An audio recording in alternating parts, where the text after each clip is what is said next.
और बताइए आप लोग कहाँ कहाँ से हैं, कैसे हैं, अभी आप लोग क्या कर रहे हैं।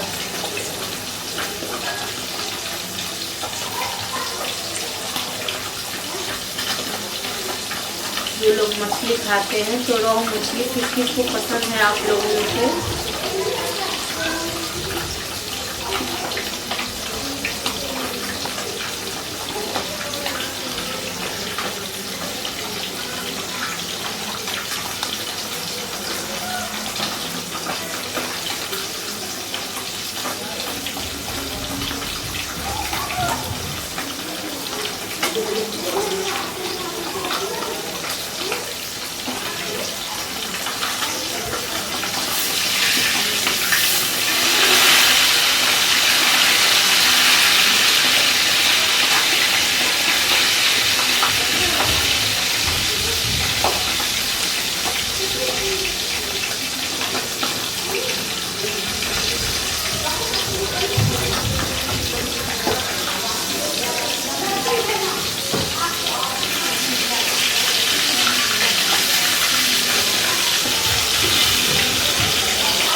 बोल नहीं रहे आप लोग।